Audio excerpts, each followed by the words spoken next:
Olá! Hoje eu estou aqui com o meu amigo Harold Fukui. Sim, Tudo sim. bem com você, Harold? Tudo bem, Keila. Que prazer te receber aqui. O prazer é tudo meu. Gostaria de que você contasse aqui um pouquinho para os nossos amigos da sua história. Gente, o Harold chegou aqui no Brasil alguns anos atrás, ele vai falar quando. Não português, não falava português. Exatamente. E eu lembro exatamente quando ele chegou, a sala de aula cheia de aluno e a teologia acontecendo e ele não entendia o idioma. E foi quando a gente o recebeu aqui no seminário e hoje está aqui. Quantos anos depois?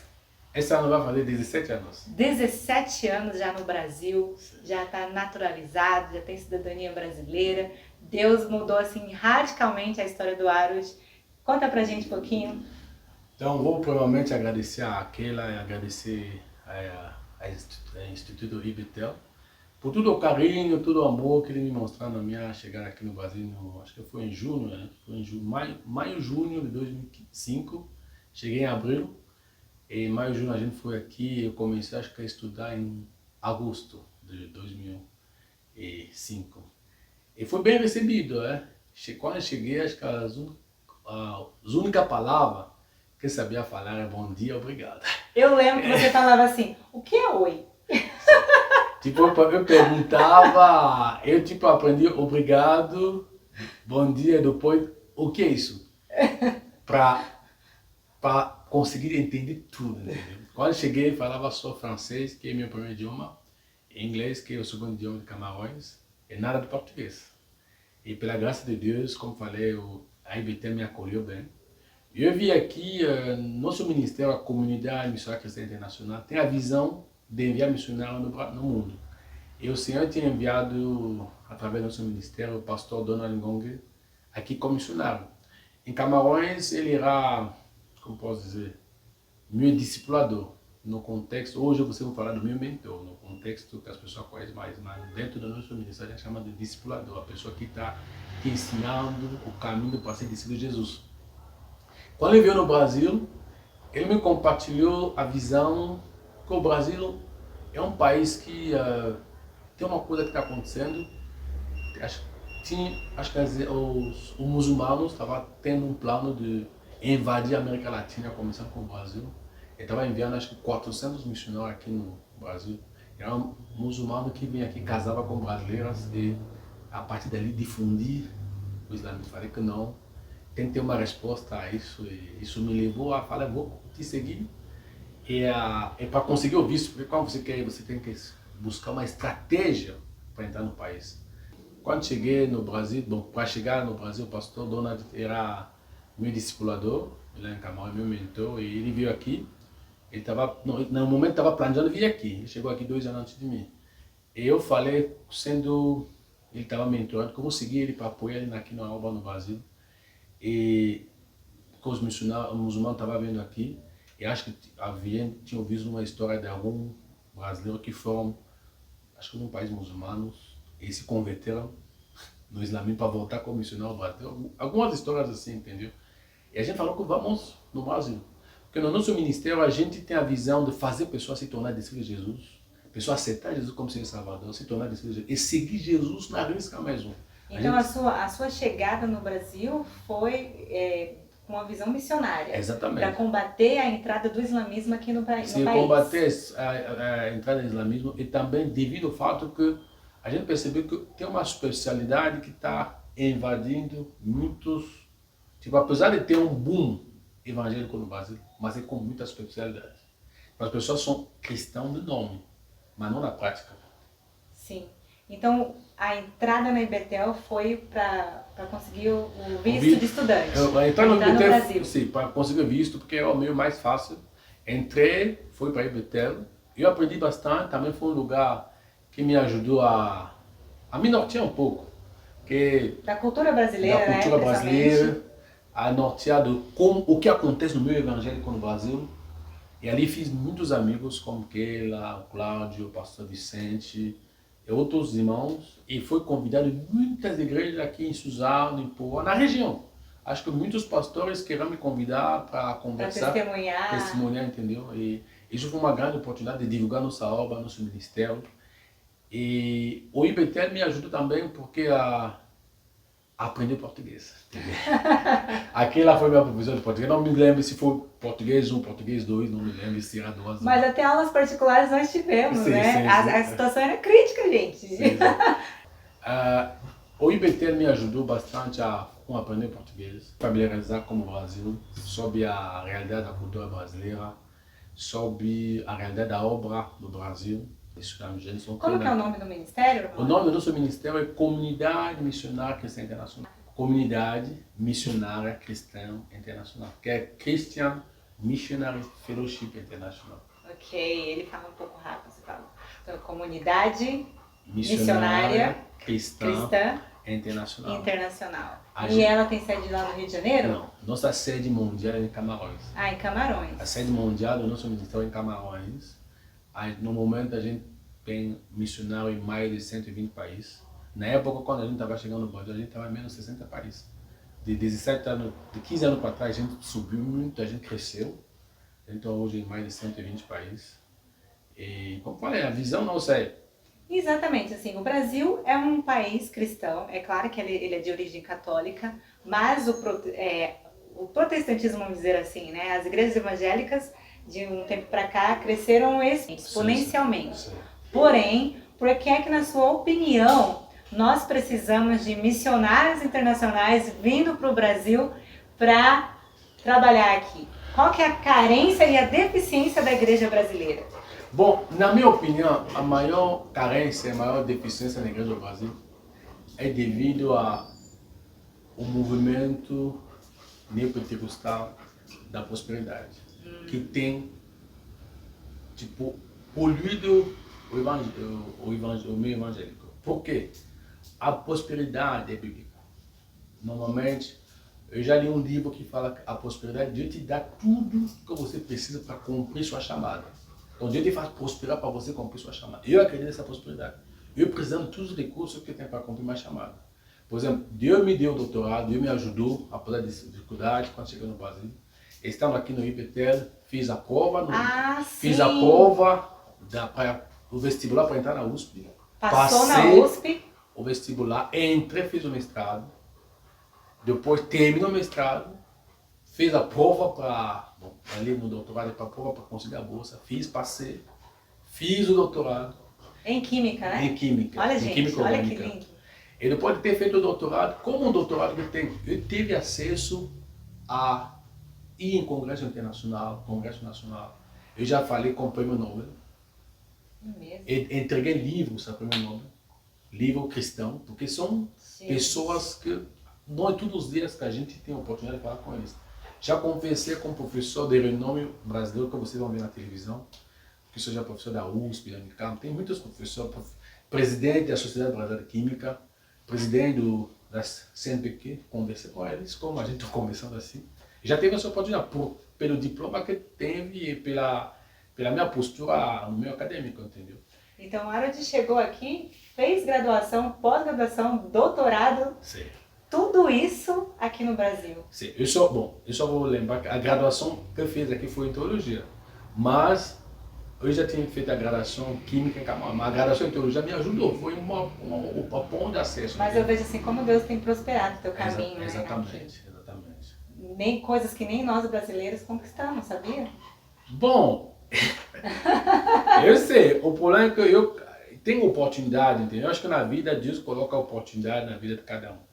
Se você luta, você vai conseguir as oportunidades que Deus coloca no seu caminho.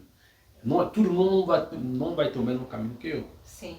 Mas vai, a partir das oportunidades que você tem, aproveite ela, entendeu? E se esforça. Eu falo para meus amigos que para passar o concurso na USP, chegava a estudar 8 a 12 horas por dia.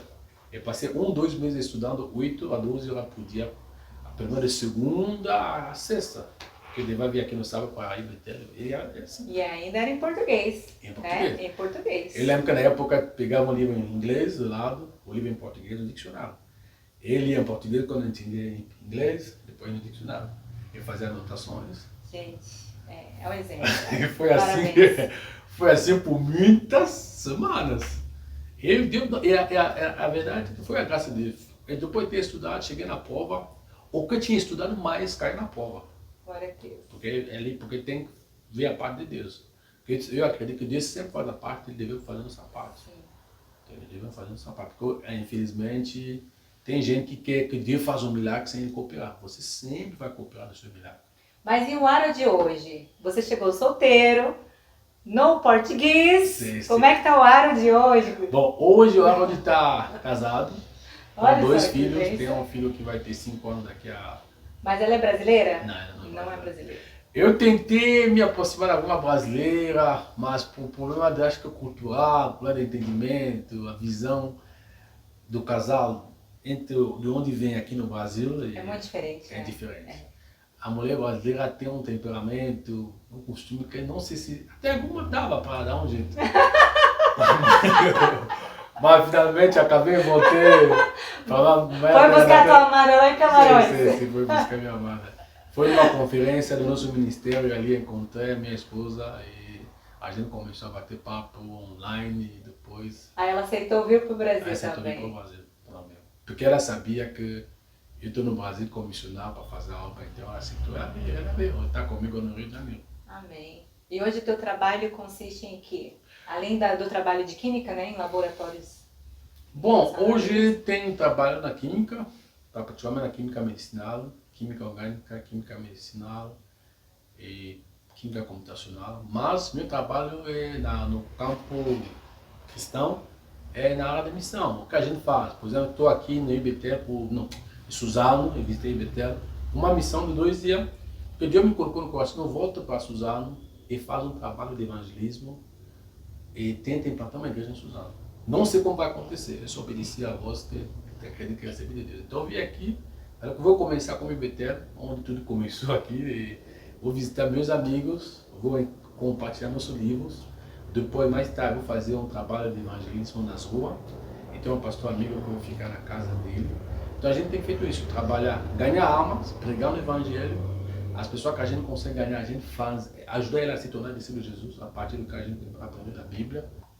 Tem alguns livros, por exemplo, vou apresentar o livro, esse livro, por exemplo, que é o Caminho da Vida, para mim é o livro fundamental da nossa escola dominical, é o livro básico, é o livro que quando você vem, você tem que começar com esse livro. O livro fala o primeiro ponto é sobre a bela criação, onde tudo começou, qual foi o propósito de Deus na criação do ser humano. O propósito de Deus era que o homem tenha uma relação com Deus, que o homem tenha domínio, que o homem obedeça a Deus, que o homem subjuga a terra. Mas uma coisa aconteceu no meio do caminho. Adão pecou e perdeu tudo que Deus tem dado para ele. E depois do pecado de Adão, o homem tem tentado, desde Adão, a fazer uma coisa para se resgatar. Como o Adão fez? Ele pegou folhas, tentou se cobrir. Então são tentativas humanas de cobrir as consequências do pecado. E desde o passado, Deus começou no Antigo Testamento a matar a ovelha. A primeira coisa que ele matou, acho que foi um animal, para fazer roupa para Adão, para Eva. E depois, dali para frente, ele começou a falar que era pelo sacrifício, derramando sangue, que esse é o caminho para a salvação.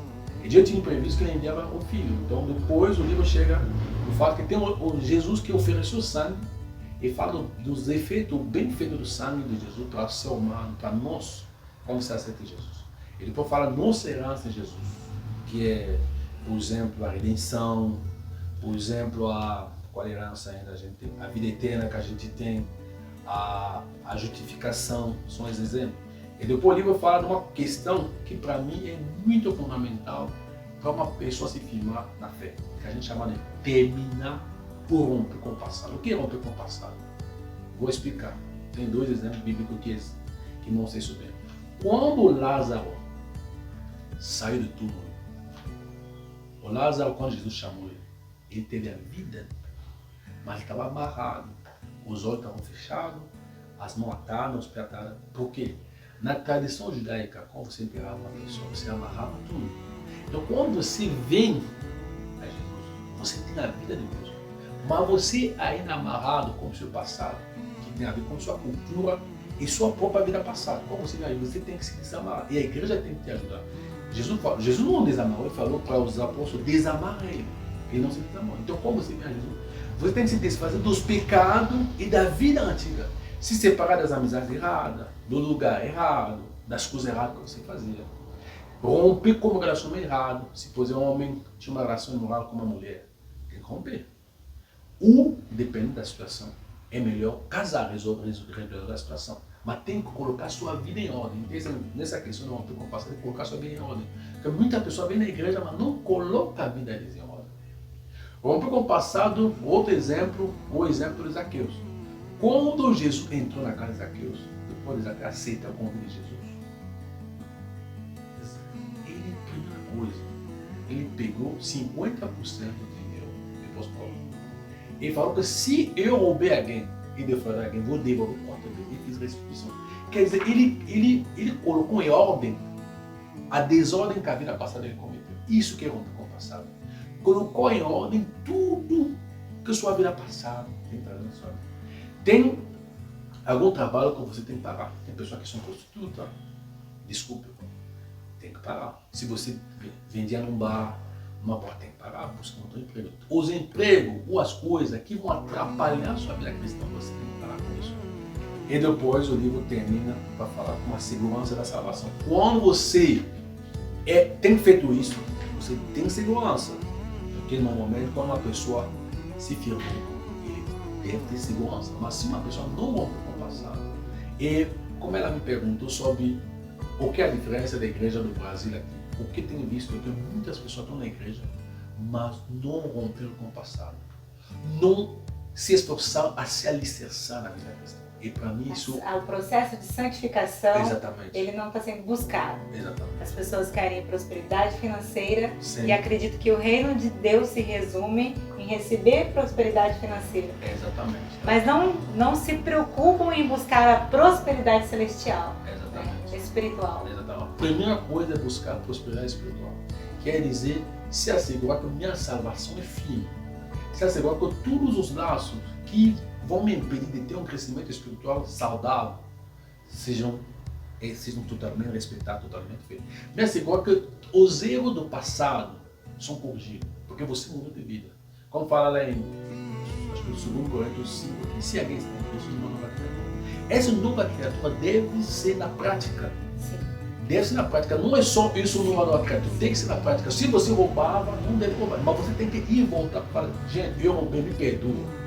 Se você é um homem tipo depravado, indo numa mulher, você tem que me perdoar, me uma vida depravada, agora quer me casar, um cara como tá, me perdoa. Tipo, você tem que consertar sua vida cristã. Sim, a caminhada com Cristo, irmão Harold, é a gente revelar Jesus diariamente, não só em palavras, mas em ações. Porque o discurso é, eu sou evangélico, eu sou cristão, tá na moda, mas o teu testemunho revela Jesus. Aqui são muitos livros, né?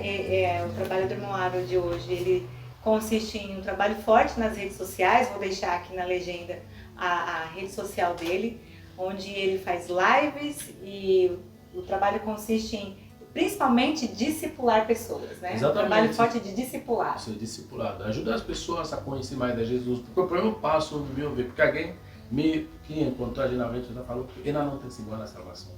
Eu falei que não, para aí, a gente vai voltar no fundamento. Já que você já aceitou Jesus, a gente está lá, entendeu? Começando com o passo inicial. E depois de falar desse passo inicial que a gente tem que falar, o segundo passo é de se tornar discípulo. Como fala esse livro? Discípulo é custo que custa. Então, se tornar discípulo tem 5 passos. A primeira coisa é, qual é o custo de ser discípulo? Como a gente falou, tem que abandonar o pecado. Tem que consagrar seus posses a Deus. Tipo, o que você tem como dinheiro, tem que ser consagrado a Deus para ser usado da maneira que Deus quer. Sim. Depois você tem que renunciar às suas ambições para abraçar as ambições de Cristo. Não são todas nossas ambições que são de Cristo. Depois você tem que, esse é o ponto muito difícil, que seja no Brasil, no mundo inteiro, se separar de sua família. O que é separação da família? Quer dizer que o seu amor, acho que tem uma passagem em Lucas, não me lembro agora, que fala que tem que amar a Deus, a Jesus, mais que sua família. Acima da sua família. Entendeu? Isso não quer dizer que você vai abandonar sua família, quer dizer, esse é um exemplo que você sempre usa. Se minha família me pede de roubar, não vou roubar. Me pede de matar, não vou matar. Ou se sua família te impede de fazer o que Deus pede para que você faça, o teu chamado, você deve escolher a Deus. Por exemplo, eu abandonei meu pai, minha mãe, estou no vazio, porque Deus me chamou no vazio. Tem saudade. Entendeu? Tem um momento que eu queria ajudar mais, fazer mais, mas não posso. Porque quando é assim, eu entrego eles na mão de Deus. Porque Deus é melhor, Deus toma conta. Ele tem visto que Deus sempre tem providenciado acima do que eu puder ter feito. Amém. Entendeu? Deus tem providenciado na vida do meu pai, da minha mãe. Deus tem visto Deus protegendo ele, guardando ele de acidente. Eu não podia fazer isso, era só a mão de Deus. Entendeu? Então, esses livros são importantes. Né? Depois a gente fala do qual é o fundamento da vida de um discípulo. Um discípulo é alguém que é um estudante da palavra de Deus. Ou alguém que aprendeu a lutar em oração, que aprendeu a orar. Alguém que é disciplinado, que obedece a Deus e que vive uma vida para agradar a Deus. É um discipulado, uma pessoa que dá fruto no caráter. Porque tem pessoas que são cristãs, mas o caráter não muda. Não trabalha para mudar seu caráter, tem que trabalhar. Um discípulo deve trabalhar para manifestar o fruto do Espírito. Isso também tem a ver com o romper com o passado. O que estava errado na sua vida tem que ser consertado. E depois tem o caminho discipulado, que é o sofrimento. Um discípulo vai sofrer. Sofrer por quê?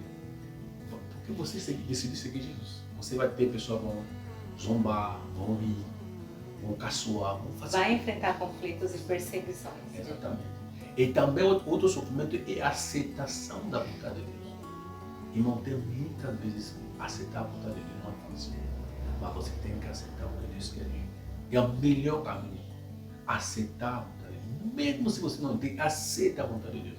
Nos primeiros anos, as pessoas não vão entender. Vai ser difícil. Mas daqui a 5, 10, 20 anos, você vai entender. Veja que lições importantíssimas que o discipulado promove nesse material do irmão Harold, né? E ele aqui, de uma forma extraordinária e carinhosa, está disponibilizando todo esse material em PDF na nossa biblioteca virtual para os nossos alunos do curso de teologia. Então, você pode, às vezes, pensar assim, puxa, a minha igreja não tem discipulado. Mas você está aí, você conhece a palavra de Deus, é estudante, está aqui um material excelente para que você utilize. Pode entrar em contato com o pastor Harold, adquira um material, né? O material aqui impresso, distribua na tua igreja, conteúdo maravilhoso, moderno, atual, para que você possa discipular pessoas. Porque o importante não é se preocupar com a explosão numérica da tua igreja. Muita gente se preocupa em fazer shows, eventos, trazer pessoas famosas para que haja um bom numérico na igreja. Isso aí não é a igreja saudável de Cristo que nós aprendemos na Bíblia. A igreja saudável de Cristo é a igreja alicerçada na palavra, com convicção da fé em Jesus Cristo. Não é isso? Exatamente. Eu quero agradecer aqui muito a tua visita, um prazer te receber. E agora falando português fluentemente. Muito obrigado.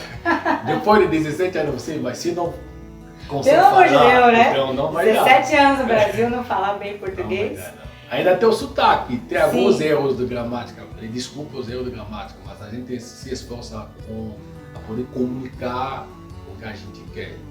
Eu não percebi nenhum erro. Não percebi nenhum erro e compreendo perfeitamente a complexidade da nossa gramática, né? Quando nós mesmos cometemos muitos erros. Mas então é isso, Harold. Então, como ela falou, ela vai deixar meu contato. A gente tem livros sobre discipulado, livros sobre avivamento, livros sobre... Esse livro que é Encontro Dinâmico é um livro que vai te ajudar a meditar a palavra de Deus. É um livro que te ajuda a partir da palavra, a partir da oração, como fazer seu devocional. E você pode entrar em contato, entendeu? Pelos alunos de IBTL, como eu falei para ele, porque eu disponibilizo material online, tipo digital, de graça. Para mim, se você entrar em contato, eu quero isso, eu vou te enviar uma cópia, entendeu? Até vou, porque são meus amigos, vou passar os formatos PDF por Cláudio, então qualquer coisa ele pode seguir, dependendo. Amém. Porque são meus amigos, eu muitos anos, entendeu? São mais de 15 anos de amizade, e eles têm feito muito por mim aqui no Brasil, estou muito grato a eles, entendeu? Ele tem uma porção na minha formação como um ser humano. Glória a Deus, fico emocionada de ouvir isso. A gente acaba não tendo noção, né, do impacto que é o Ministério IBTL. São 27 anos já, irmão Harold. Muitas histórias, e você é uma delas. Amém. Muito grato a Deus. Deus abençoe. Obrigado, Deus abençoe a todos, entendeu? Então pode... Se você gostou desse vídeo, compartilha com os seus amigos e vem conhecer a IBTL também, venha conhecer o trabalho do pastor Harold. E viva o chamado de Deus, você vai viver coisas extraordinárias. Amém. Até mais! Até mais, obrigado, Deus abençoe.